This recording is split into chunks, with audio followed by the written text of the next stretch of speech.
Sahabat Nusantara, salam jumpa kembali setelah sekian lama ada waktu jeda di mana kita tidak berjumpa melalui siaran podcast. Tapi podcast kali ini menjadi sangat spesial.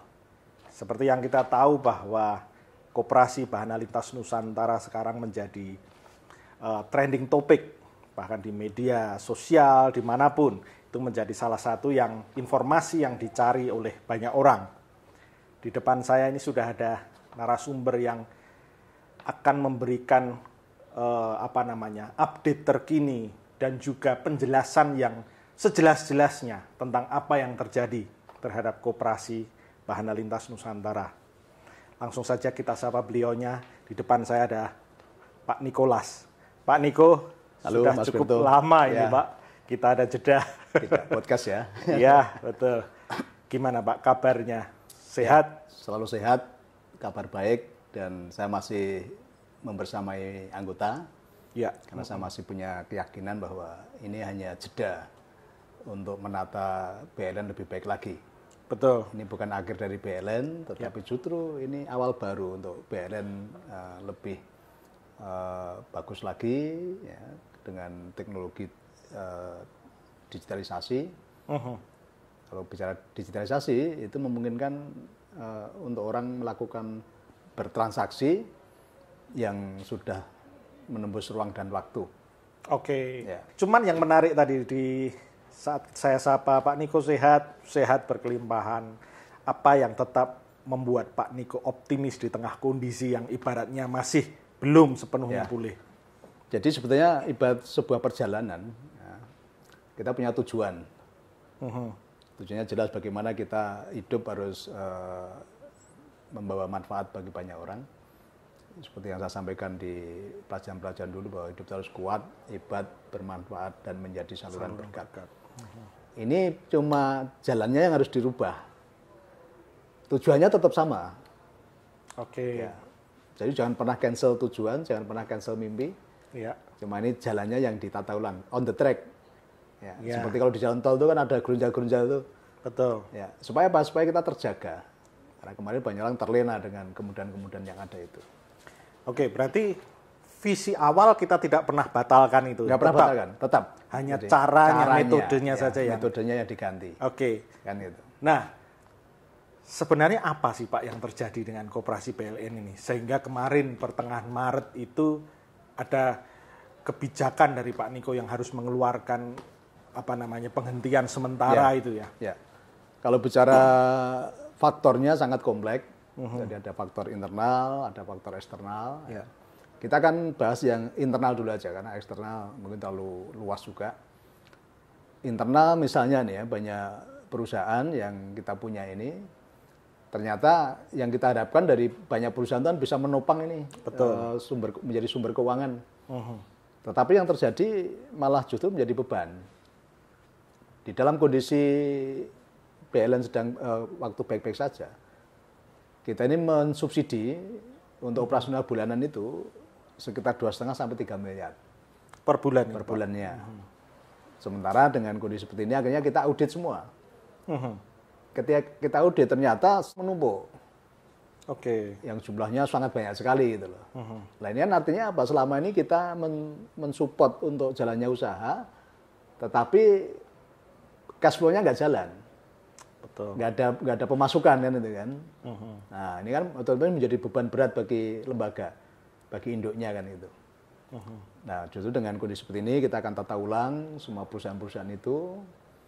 Ya, nanti yang perusahaan yang masih punya peluang untuk ditata ulang dan profitable kita akan lanjutkan.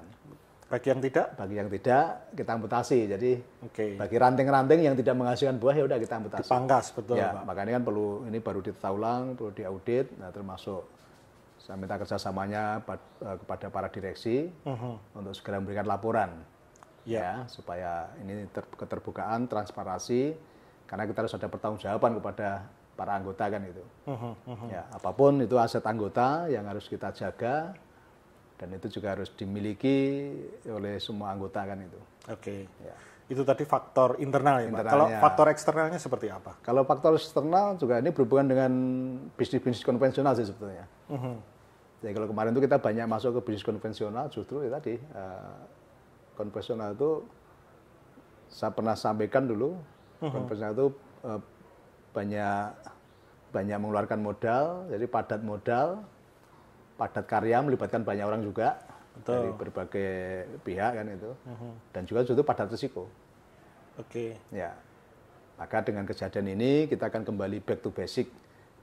Dulu PLN bisa melewati masa-masa sulit ketika pandemi karena apa? Mesin uang kita digital juga, ini bicara digital, trading bicara digital. Maka sekarang kita akan disadarkan dengan tadi ibarat di jalan tol tadi, kita ada peringatan untuk ya, nah ini kita kembali ke back to basic. Kembali ke digitalisasi. Oke, berarti kalau boleh saya simpulkan dulu sempat pernah ada Pak, awal April kalau tidak salah itu kan ada surat edaran. Ya. Itu berarti sebenarnya sudah terselesaikan. Artinya sekarang kita tinggal penataan aja nih. Tinggal penataan, manajemennya kita perbarui, ya, nanti kita sudah menghadirkan juga beberapa konsultan di bidangnya untuk pembenahan perusahaan-perusahaan tadi. Oke, gitu. Apakah bisa disimpulkan bahwa memang sudah ada dana Pak sebenarnya PLN saat ini? Kita akan sampaikan dulu bahwa aset itu, PLN punya aset. Ya. Ya, aset itu berapa apa? Pertama fresh money. Yang kedua adalah piutang. Yang ketiga adalah aset perusahaan. Oke. Jadi kita bicara aset dulu nih. Ya. Nah, aset ini milik anggota ini yang harus kita jaga. Ya. Ya, apapun aset inilah yang nanti akan kita kelola untuk mengembalikan tadi tanggung jawab kita pada anggota. Nah, tentunya kalau bicara fresh money nggak cukup nih dengan beban yang ada. Betul. Maka langkah kami pengurus, kalau ini dilanjutkan pembagian hasil, ini sebenarnya kan juga nih ya, kalau namanya pembagian hasil itu perusahaan sedang untung ini.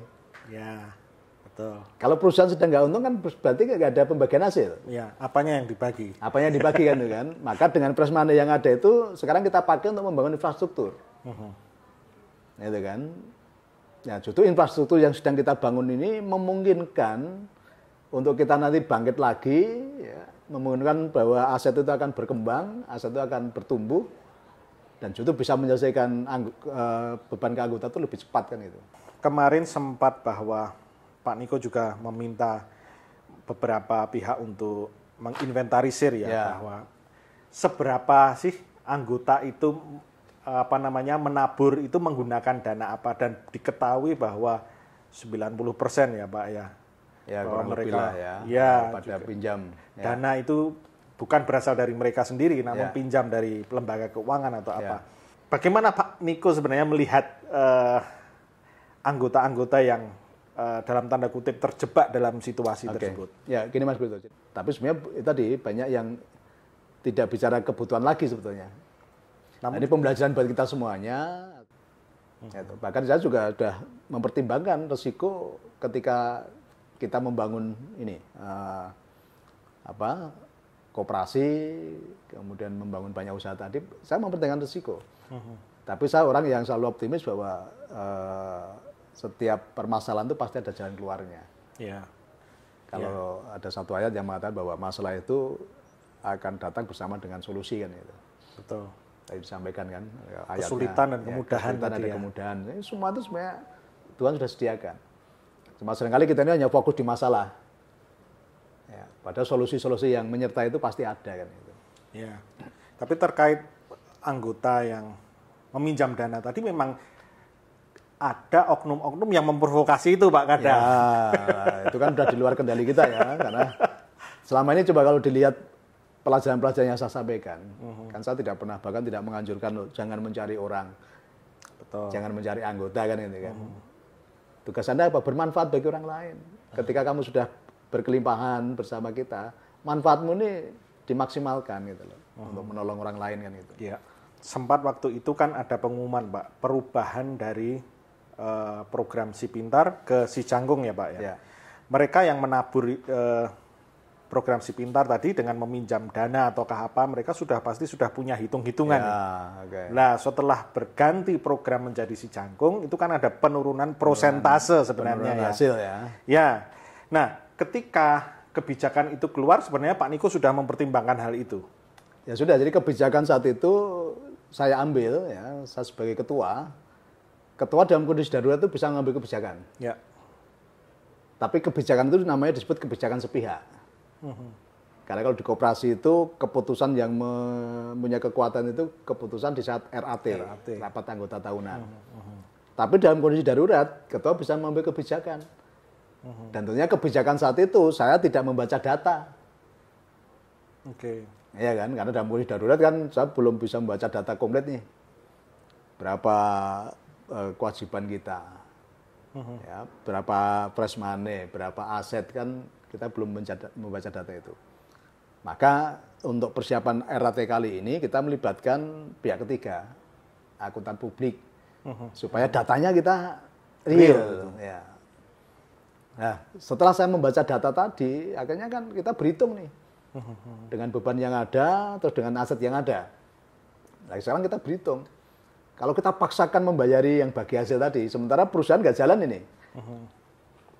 Otomatis kan lama-lama habis tuh uang itu. Nah, kalau uang itu habis, di bulan ke-24 itu ada bom waktu.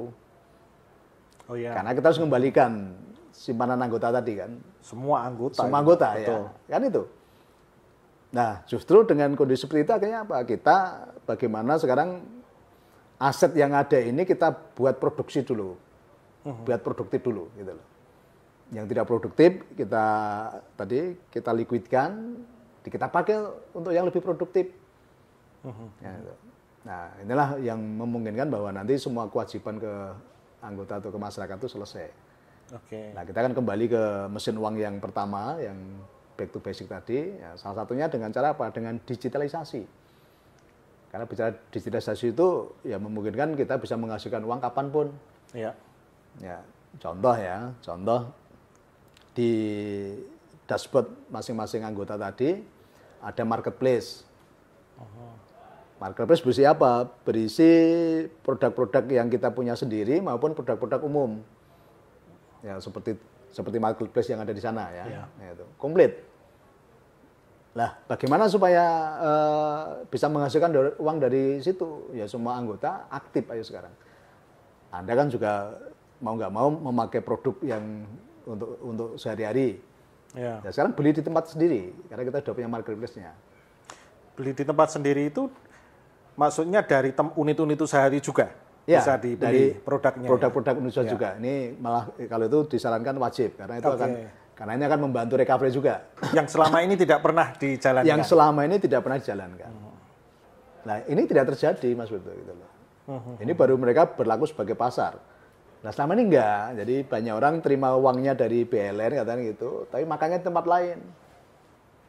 Ya bisa dibilang tuh sakitnya tuh di sini gitu loh. Ya. Nah, seperti ini artinya apa? Ini nggak jalan ini anunya. Cash flow-nya nggak jalan. Itu menjadi beban bagi perusahaan. Dan roh koperasi yang dari untuk dan makanya koperasi tadi oleh dan untuk anggota, kemudian gotong royong, kekeluargaan. Ini yang perlu kita bangun lagi sebetulnya. Ya. Maka kalau sekarang yang sakit ini lembaganya ini kan. Yang bermasalah ini kan lembaganya. Nah, kalau ini yang bermasalah lembaganya, ya ayo sekarang kita gotong royong bagaimana lembaga ini bangkit. Ya.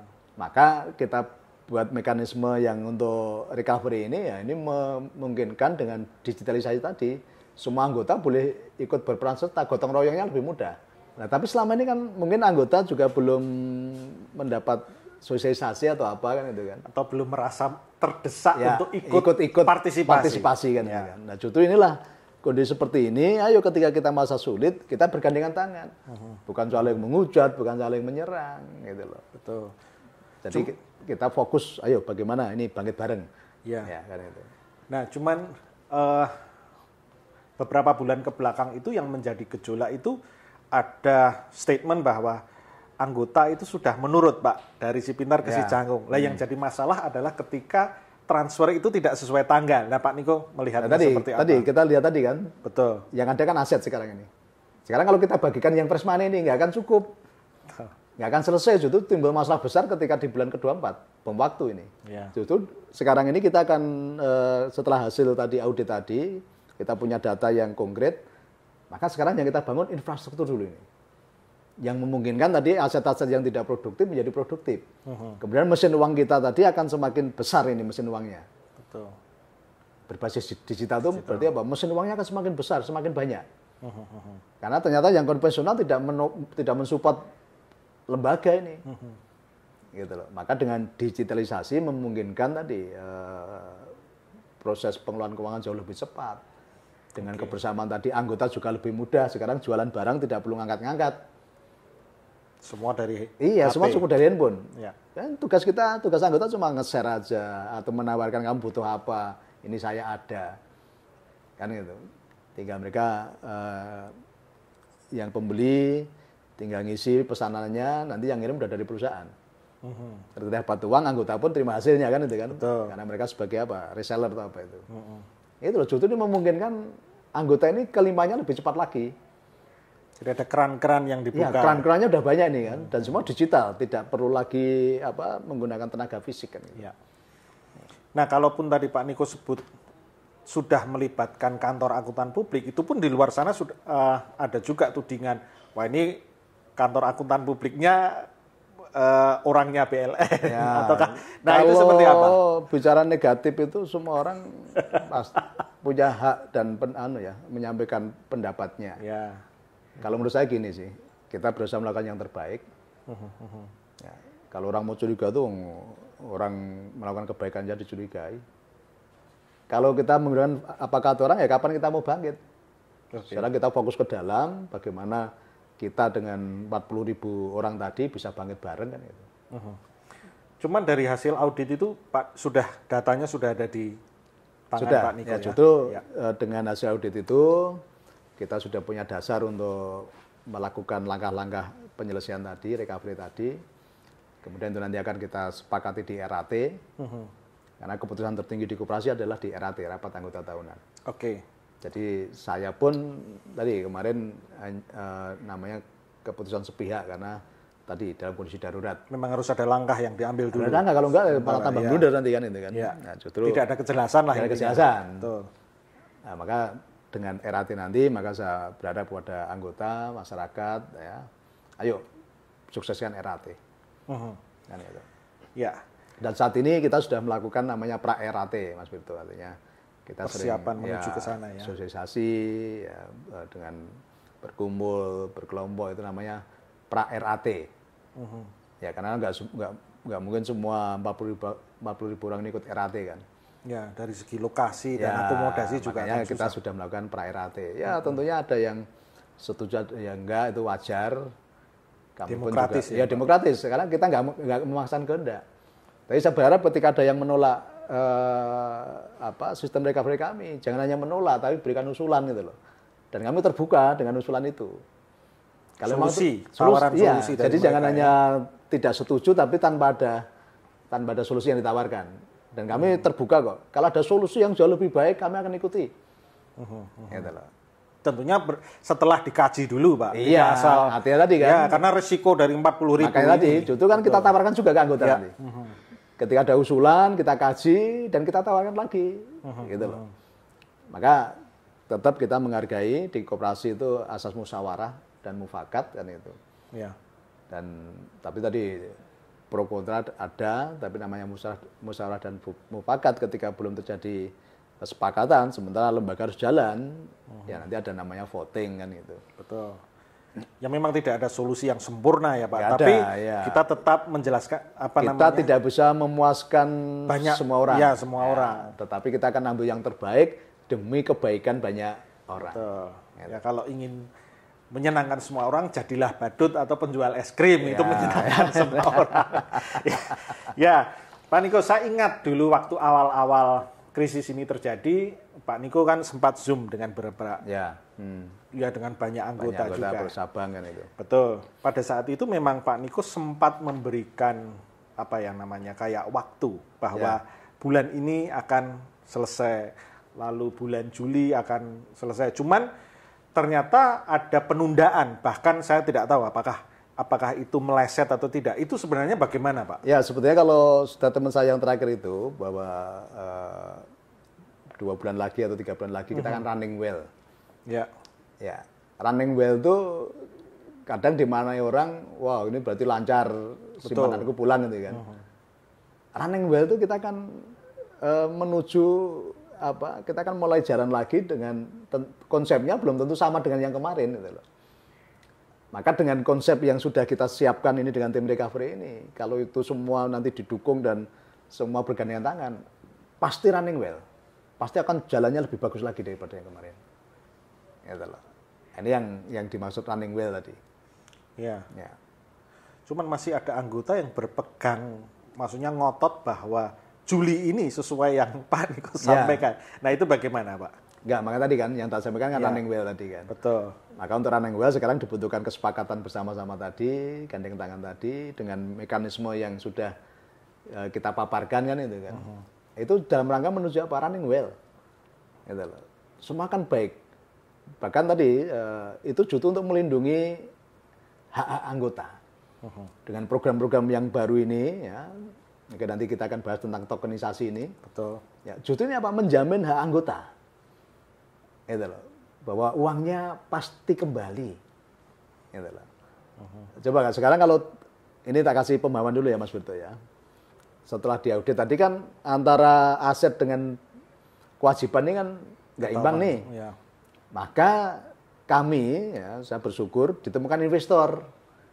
Karena kita harus gandeng investor nih ya. Bagaimana ini supaya selesai. Waktu kita juga butuh fresh money kan itu kan. Maka kabar baiknya ya, puji Tuhan alhamdulillah kita sudah ada investor yang masuk nih. Ya. Sebenarnya kemarin udah beberapa investor yang mau datang, tapi ketika pemberitaan seperti itu agaknya ada beberapa yang mundur juga.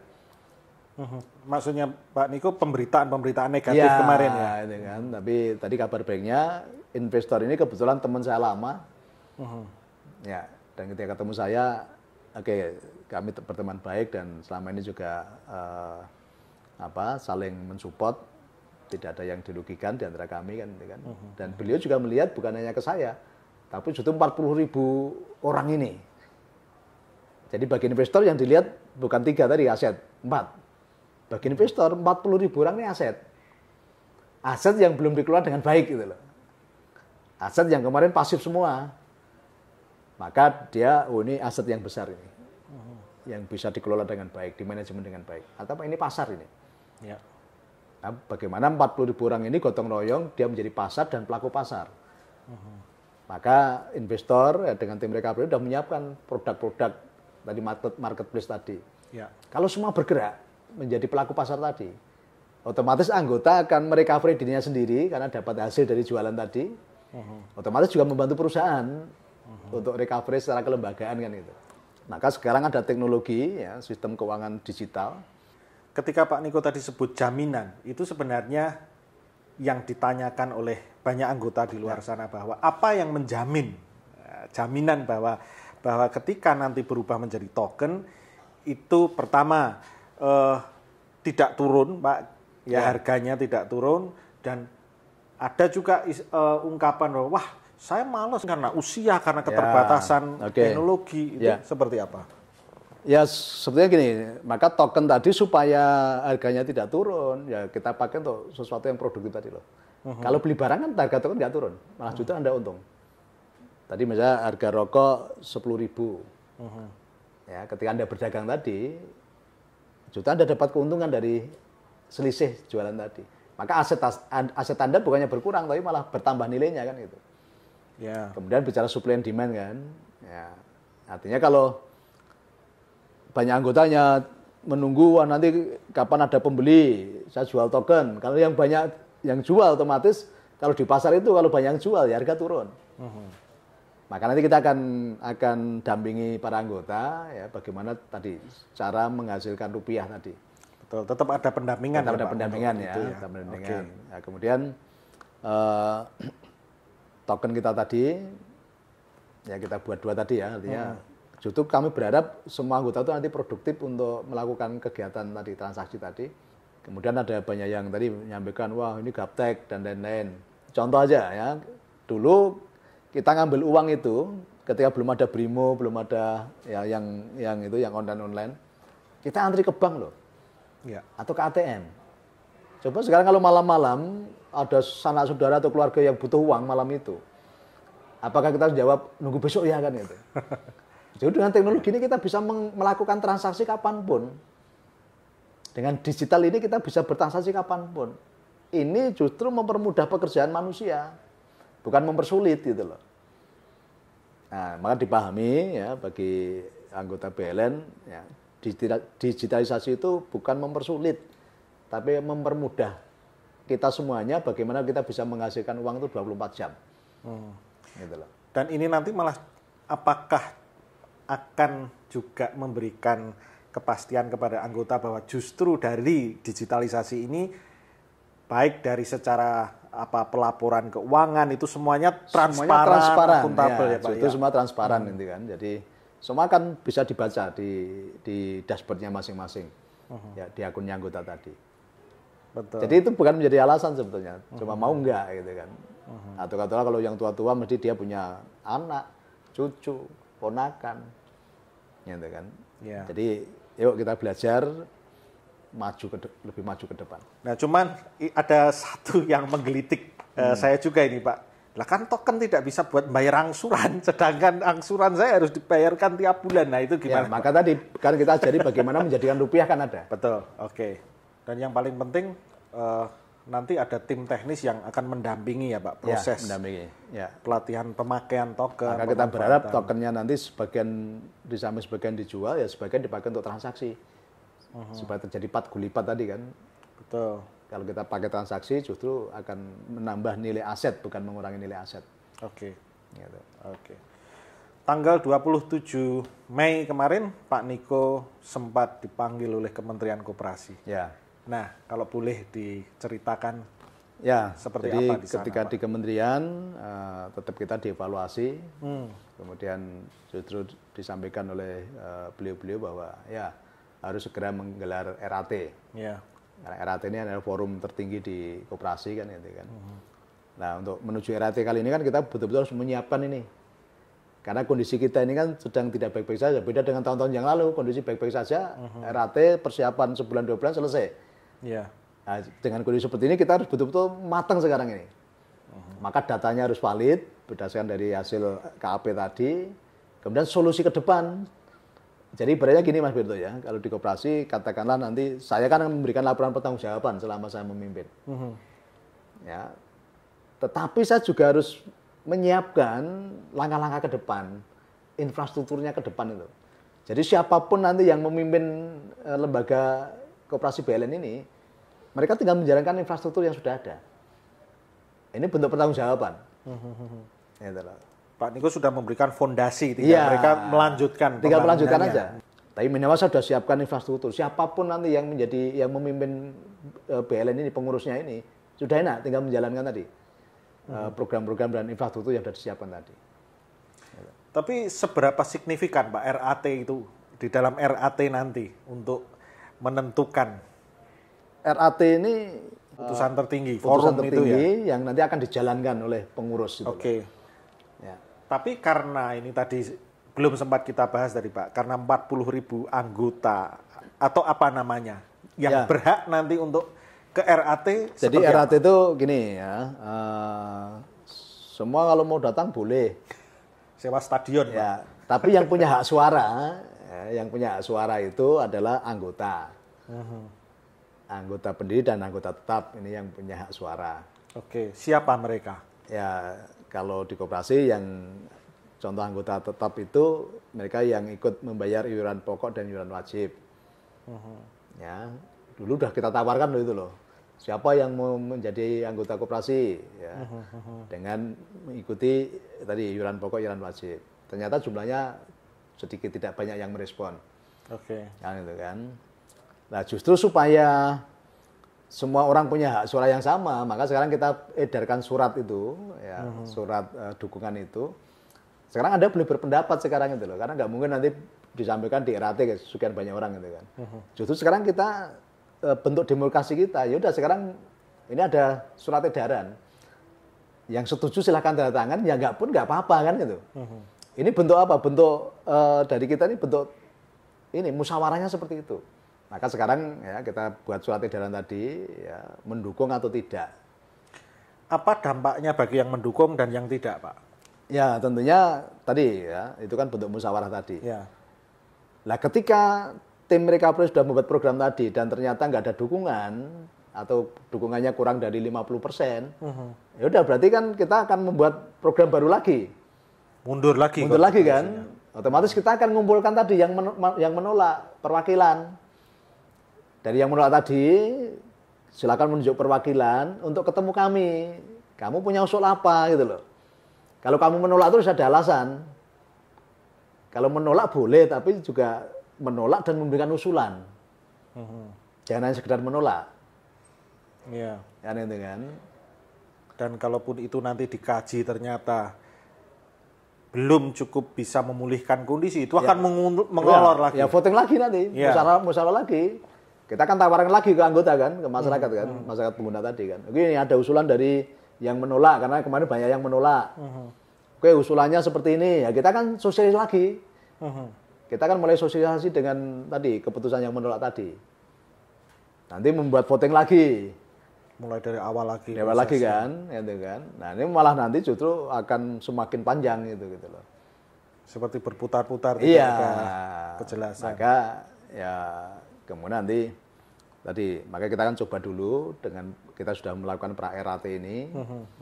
Ya silakan kita terbuka sekarang. Ya, silakan yang mau nolak boleh, yang mau mendukung boleh, tapi dituangkan dalam bentuk surat kan itu kan. Pra-RAT ini juga sekaligus sosialisasi tadi ya, Pak, kan? program jadi, digitalisasi. Jadi pra-RAT itu sosialisasi tadi. Ini yang sama yang kita bahas sekarang ini ya sama nanti yang akan kita bahas di RAT gitu loh. Ya, cuman di RAT nanti sekaligus pengambilan keputusan. Okay. Karena nggak semua bisa hadir tadi kan. Dan ini kita udah bicara transparansi tadi gitu loh. Oke. Ya.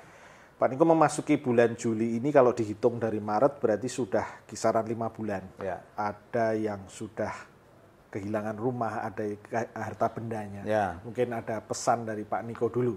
Ya sepertinya ini, ya kita dalam kondisi seperti ini tentunya banyak pihak juga yang punya perhatian baik dengan kita, terutama untuk para anggota dan tadi masyarakat pengguna jasa layanan Sipintar tadi. Oke, sementara ketika kita punya hutang, tadi ya, hutang apapun tetap harus dibayar. Ini betul. Ya udah tercatat di malaikat ini ya. Tapi kalau belum punya uang kan ada hak untuk kita tuh melakukan penundaan pembayaran dulu. Ya, jadi bukannya nggak mau bayar lah ya. Betul. Ya, hanya kita minta keringanan atau penundaan dulu sementara kan gitu kan. Nah, kalau banyak anggota yang masih bingung, kemarin saya didatangi teman lama saya yang kebetulan dia adalah Direktur Lembaga Perlindungan Nasabah Indonesia. Oke. Ya, sementara bagi yang punya kewajiban seperti itu dan belum bisa bayar, ya, bisa konsultasi ke lembaga ini. Gitu. Nanti akan didampingi nanti. Itu kaitannya dengan mereka yang punya kewajiban pembayaran keuangan ya. Tapi ingat-ingat tadi, ini kami tidak mengajarkan untuk tidak bayar hutang. Apapun hutang harus dibayar. Maka dengan BLN pulih nanti, ya otomatis kan semua kan bisa membayar nanti. Ya. Ya cuma tadi kita akan dibantu oleh lembaga tadi, silakan berkonsultasi ke sana supaya ada penundaan dulu gitu loh. Ya, ada penundaan dulu. Tapi juga tadi harus dibayar ketika sudah punya uang kan gitu. Oke, itu berarti kaitannya dengan lembaga perlindungan LPNI tadi ya Pak ya. Perlindungan Nasabah Indonesia itu, tadi. Oke. Ya. Dan sebenarnya banyak lembaga-lembaga yang lain. Artinya tadi semua masyarakat itu dilindungi undang-undang. Baik sebagai konsumen, sebagai nasabah itu pun juga dilindungi undang-undang. Cuma banyak yang kita tidak. Ya banyak orang tidak tahu. Masih kan buta hukum. Ya, Pak, tadi kan justru kejadian ini juga kita semua belajar tentang hukum, hukum keuangan, hukum dan lain-lain gitu kan. Karena tadi semua bahkan orang sudah salah pun punya dilindungi undang-undang kok, punya hak kok. Hak pembelaan. Hak pembelaan kok gitu loh. Ya sama, kita semua itu punya hak di depan hukum itu kita semua punya hak kan gitu kan. Nah, sama ini sekarang kondisi kita sedang kurang baik-baik saja. Ayo kita gunakan hak kita tadi. Gitu loh. Hak kita tadi. Memang kita sebagai nasabah punya persepsi hukum yang sebenarnya kita tidak tahu. Tidak tahu makanya tadi kan. dengan LPNI ini bisa didampingi ya, Pak, didampingi tadi okay. ya. Gitu. Nah, bicara dengan terkait proses hukum nih Pak. Ya. Banyak proses hukum yang sedang berjalan nih. Ya. Baik pelaporan terhadap Pak Niko sendiri secara pidana, lalu ada gugatan class action, bahkan dengan cara unjuk rasa di rumah Pak Niko sendiri ada. Bagaimana Pak Niko melihat? Saya pikir semua masyarakat, semua anggota punya hak untuk menyalurkan pendapatnya atau suaranya. Ya itu hak masing-masing tadi, ya silahkan tempuh hak itu. Ya, jadi kita akan mentaati aturan perundangan yang ada. Tapi Pak Niko tidak takut dengan semua selama kan karena saya tidak punya niat jahat sedikit pun. Kalau saya punya niat jahat, saya sudah nggak di sini. Saya tidak bersama anggota.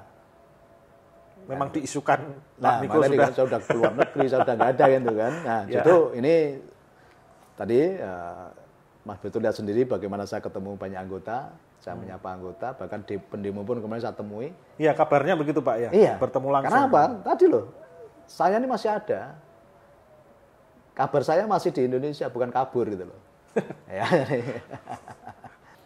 Dan justru teman-teman saya yang ketemu saya, tim recovery dan lain-lain, dan banyak orang selalu menanyakan, ini gimana nih, Pak Niko mau mengamankan diri sendiri dan keluarga atau bagaimana? Tadi saya katakan bahwa enggak, itu sedikit pun enggak terbesit dalam pikiran saya. Jangankan niat, terbesit dalam pikiran pun enggak. Karena apapun di hati saya tetap 40.000 orang tadi. Oke. Tapi kenapa baru akhir-akhir ini Pak? Kenapa beberapa bulan lalu seolah-olah Pak Niko tidak ada kabar? Ya karena apa? Saya baru fokus. Oke. Saya baru bekerja dengan tim recovery ini. Bahkan tim recovery ini sampaikan ke saya, Pak Niko kamu itu bukan Bantung Bondowoso. Ya, karena apa? Saya ajak maraton tadi. Ayo ini segera cepat kan. Maka kita melibatkan banyak pihak, banyak ahli dari berbagai bidang masing-masing. Ini apa? Ini gotong royong betul. Bahkan tim recovery itu melakukan gotong royong untuk memikirkan 40.000 orang tadi. Maka nanti saya berharap 40.000 orang pun juga gantian memikirkan bagaimana lembaga kita ini bangkit bersama. Gitu. Sampai detik kita bicara ini kan posisi kapal BLN masih dalam rangka itu ya Pak, menambal lubang-lubang yang kemarin ada. Ya. Posisi kapal BLN ini sementara di mana Pak? Masih terombang-ambing kah? Atau sudah jelas? Tadi Pak Niko kan sudah jelas. Tujuan kita kompasnya kan jelas. Kompasnya sudah jelas ya. Jadi kompasnya sudah jelas dan sekarang sudah badainya kapal yang rusak tadi sudah mulai ditata ulang. Bahkan tadi saya katakan, maka sekarang saya sudah bisa menemui banyak anggota, sudah membuat podcast ini. Kenapa? Kita sudah jelas ini. Ya. Arti arahnya itu sudah jelas bahwa kapal ini pasti akan sampai kepada tujuan. Dan tinggal merampingkan beberapa sisi yang masih belum selaras saja ini. Penataan perusahaan juga sedang dilakukan. Tapi seberapa cepat kapal ini sampai ke tujuan itu tergantung awak kapal di dalam. Awak kapal dan semua penumpang juga. Makanya dibutuhkan surat tadi, yaitu supaya apa? Supaya ayo dengan program yang kita punya ini Anda mendukung nggak? Nggak mendukung boleh selama Anda punya solusi gitu loh. Jangan asal menolak tapi nggak punya solusi kan repot. Boleh nggak saya pakai istilah BLN masa lalu dan BLN yang sedang kita tuju ini? Ya. Setelah melalui krisis ini, apa yang Pak Niko bisa lihat dan mau sampaikan ke anggota? Oke Mas Berto, jadi kalau Mas Berto kan udah lama jadi anggota ya. Artinya selama ini setiap tahun kita itu ada tema. Betul. Ya, setiap tahun kita ada tema dan temanya selalu digenapi. Ya, masih ingat nggak tema tahun 2025 ini? Masih Pak. Ya, selaras dengan semesta. Alami kasih dan kebergantungan yang tanpa batas. Justru ini jawabannya Mas. Kondisi seperti apa? Diselaraskan semua nih, ditata ulang ini. Nah, makanya waktu podcast terakhir kita di studio kan saya tanya Pak, Pak ini berat Pak. Nah, ini berat dan ini nanti kan ada seleksi alam dan sebagainya itu pertanyaan saya. Justru sedang diselaraskan ini. Bahkan Bu Niko pun waktu itu juga ngomong, temamu tahun ini kok berat banget nih Pak. Gitu. Ya. Tapi ingat, bahwa tadi ada janji Tuhan. Kita akan mengalami kasih dan kebergantungan yang tanpa batas. Itu bisa ditempuh dengan cara apa? Digitalisasi. Namanya digital itu tanpa batas tadi loh. Ini sebenarnya dalam rangka penggenapan tema ini. Tapi semua diselaraskan, ditata ulang dulu semua ini. Tadi saya sudah mengakui bahwa saya sebagai pemimpin kemarin nggak cakap secara manajemen tadi. Nah ini ditata ulang. Semua anak perusahaan yang ditata ulang semuanya. Oke. Nah, dan tadi setelah semua nanti ya, New BLN nanti ini memungkinkan masing-masing kita itu mengalami kelimpahan atau kasih dan keberkahan Tuhan yang tanpa batas, unlimited. Itulah digitalisasi. Nah, salah satu contoh ya, di masing-masing dashboard anggota tadi kita sematkan mesin uang. Jadi tool-tool yang ada itu semua itu berisi mesin uang itu. Karena anggota cukup subscribe aja. Yang memungkinkan tadi punya penghasilan tadi per bulan katakanlah 5-10%. Ini artinya apa? Melebihi dari si pintar kemarin ini. Betul. Iya kan? Nah, justru inilah tool-tool yang sudah kita bangun yang memungkinkan masing-masing anggota itu bisa berkelimpahan dengan dirinya sendiri gitu. Sudah ada testimoni terkait ini Sudah ya Pak? banyak, ya sudah banyak. Ya. Maksudnya sudah diuji coba juga ya sistem Sudah, ini? justru tim kita ini, tim recovery ini memang beliau-beliau ini expert di bidangnya. Bahkan terakhir dari tahun 2005. Kemudian toolnya ini sudah kita evaluasi, sudah kita lihat historinya, track recordnya. Maka ini yang kita kasih di anggota ini yang ya memang betul-betul low risk. Tetap ada risiko loh ya, jadi dimanapun ini kita banyak orang tuh nggak mau belajar risiko. Nah, maka supaya nggak rugi ya belajar pengelolaan manajemen keuangan. Kalau punya uang 100 juta ya jangan semua dipakai untuk dagang. Ya, minimal 30%-nya yang dipakai untuk dagang. Maksimal 50 lah gitu. Itu kan belajar manajemen risiko. Nah, itu nanti tugasnya tim pendamping Ya, yang untuk membahas tim teknisnya pendamping, ya, digitalisasi juga, tadi ya Pak ya? Kita akan kaderisasi, kepala cabang juga harus belajar itu kan itu. Sudah mulaikah Pak itu sosialisasi itu? Sudah. Seberapa gencar Pak? Ya ini kan hampir setiap hari kita lakukan sosialisasi, kemudian juga nanti akan ada jadwal untuk masing-masing cabang akan mengumpulkan anggotanya. Dan ini salah satu yang hari ini kita sosialisasi ini. Betul, betul. Ya. Yang mudah diterima oleh Dan bisa dijangkau, iya, dijangkau banyak orang ya. Ya, jadi optimis saja bahwa tadi token bukan akal-akalan, karena berita di luar sana kan wah tokennya abal-abal bla bla bla. Membandingkan dengan kasus-kasus serupa Ya, yang pernah terjadi justru Pak. tadi ini menjadi token, satunya token yang ada di Indonesia atau mungkin di dunia yang ada backup asetnya. Ya, atau kalau bahasanya RWA, Real World Asset kan itu kan. Ada asetnya. Ini bukan token kosong ini. Sebab token-token yang di luar sana itu nggak ada backup asetnya. Sekelas Doge tadi yang sudah ditransaksikan jutaan orang itu nggak ada backup aset. Sementara token kita ini tadi token yang bernilai ada backup asetnya. Kemudian holdernya ini baru lahir tokennya holdernya udah 50.000 orang. Baru launching tapi holdernya udah 40.000 orang. Oke. Nah, ini menunjukkan apa? Token ini berarti token yang punya nilai. Gitu. Value-nya jelas gitu loh. RAT ini nanti berarti tidak, boleh saya katakan tidak lebih dari bulan Juli? Tergantung ya, dukungan dari anggota tadi kan. Kalau prasarananya, datanya kita sudah siapkan. Berarti semakin cepat anggota merespon itu secara positif, semakin cepat Semakin RAT cepat itu RAT bisa dan semakin cepat realisasi untuk kita menuju tadi BLN semakin baik ke depan. Oke. 2 kali BLN mengalami Pak. Ya. COVID dan ini. Ya. Ya, yang sedang berjalan ini dan menuju pemulihan ini. Apa yang membuat Pak Niko masih punya hati sebenarnya untuk melanjutkan lembaga yang bernama Bahana Lintas Nusantara ini? Ya, sebenarnya gini Mas Beto ya, bahwa yang saya sampaikan dulu-dulu ya, bahwa hidup itu adalah perjalanan. Di dalam perjalanan itu ada pelajaran. Kalau di masa sulit waktu itu kita bisa bangkit. Kalau ketemu masa sulit lagi, pasti kita bangkit, pasti bisa bangkit kok. Karena apa? Kita udah tahu caranya gitu loh. Udah tahu jalannya. Kalau udah punya pengalaman mengatasi itu ya, ketika ada kondisi yang sama, kita lebih mudah daripada orang yang belum punya pengalaman itu loh. Itu yang pertama. Yang kedua tadi, saya tidak pernah membatalkan mimpi-mimpi saya. Bagaimana hidup itu tadi bisa bermanfaat bagi banyak orang tadi. Apapun BLN sudah membuktikan loh, membawa manfaat bagi banyak orang loh. Ya, udah banyak testimoni anggota yang hidupnya menjadi baik. Sebentar saja ini. Jadi ini bukan kegagalan. Membuat jalan baru, jalan yang berbeda. Ya. Inilah yang dikendaki pemerintah sebetulnya dengan kemarin ada PP 28 nomor 25 tahun 2025 tentang industri digitalisasi. Ada blockchain, ada tokenisasi. Kenapa? Pak Presiden pernah sampaikan bahwa kalau kita tidak paham tentang teknologi ya kita akan tertinggal. Tapi kalau kita paham tentang teknologi ya kita akan menjadi negara maju, bangsa yang maju, bahkan memungkinkan kita menjadi berkelimpahan dengan teknologi digital itu kan itu loh. Nah ini kita ya mau tidak mau BLN ini dipaksa untuk menjadi lebih baik dengan digitalisasi sekarang ini gitu loh. Jadi kita lihat, saya kenapa semangat? Karena saya melihat selalu sisi positif, bukan sisi negatifnya. Dan bukan untuk kepentingan Pak Niko sendiri. Ya, tadi kalau bicara kepentingan saya tadi, saya sudah nggak di sini, kan itu kan? Ya. Nah, itu kenapa kemarin saya fokus, saya kemana-kemana mencari solusi tadi kan, ketemu orang-orang yang ahli di bidangnya. Tapi sempat stres, Pak. Ya, stres sih enggak, cuma kurang istirahat aja ya. Kurang istirahat aja Mas Firto ya.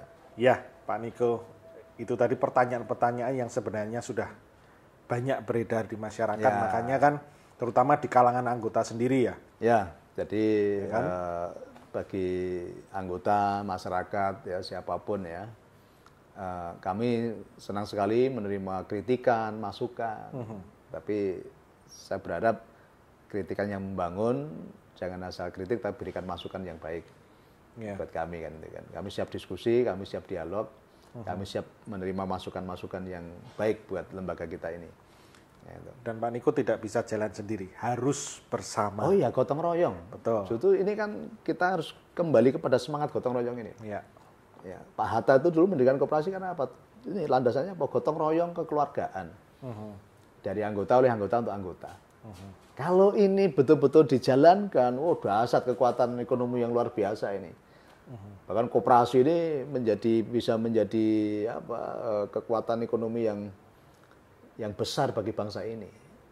Maka ini sebentar lagi Kementerian akan meluncurkan koperasi merah putih. Karena semangat koperasi ini kalau dijalankan, inilah sokok guru ekonomi bangsa ini. Maka dengan kondisi sekarang ini kita akan belajar berkoperasi yang baik. Ya, jadi semua anggota terlibat, gotong royongnya jalan, kekeluarganya jalan. Kemarin kekeluarganya udah jalan karena saya dekat dengan semua anggota, saya buka rumah saya. Ya, ini kekeluarganya udah jalan sih, cuma gotong royongnya belum. Ya, kalau kita ketemu antara anggota ini kita udah seperti keluarga ini kan. Ya, baru sebatas di kekeluarganya yang sudah terbangun. Tapi gotong royongnya yang belum ini. Ya, dan karena kurangnya gotong royong itu menyebabkan ketika enak juga pada tertawa bersama, Ya. ketika ada guncangan saling. Sekarang, jadi kemarin saling menyerang, saling menghakimi, saling menyalahkan kan itu kan. Ya, karena apa? Semangat gotong royongnya kurang. Betul. Kalau kemarin kita tertawa bersama, bahagia bersama, yuk sekarang kondisi seperti ini kita bergandengan tangan justru. Supaya kita punya energi baru untuk bangkit bersama. Ya, dan kabarnya Kementerian Koperasi pun juga mendukung Sangat langkah-langkah ini ya, ya, Pak sangat ya. mendukung. Ya, jadi justru nanti kita akan mengundang juga ketika RAT. Wakil, Ya, maksudnya dari kementerian, perwakilan ya, dari mereka dari ya. kementerian kan Oke. itu. Ya, sahabat Nusantara, itu tadi yang sudah kita sendiri dengar dari Pak Niko terkait penjelasan kondisi yang real yang terjadi di Koperasi Bahana Lintas Nusantara. Jadi kita sudah dalam track yang tepat untuk menuju pemulihan yang jelas hasilnya, ya. Cuman keputusan ada di tangan para anggota sekalian. Apakah tetap bersatu untuk ini semakin cepat terrealisasi, ataukah masih ada opini sana sini yang justru berakibat blunder kepada kita? Itu semua tergantung dari sikap Bapak Ibu semuanya. Sekian dari kami, tetap pantau channel Mas Bos Niko, baik di YouTube, Instagram, ataupun TikTok, karena informasi update terkini akan kami sampaikan di situ. Terima kasih.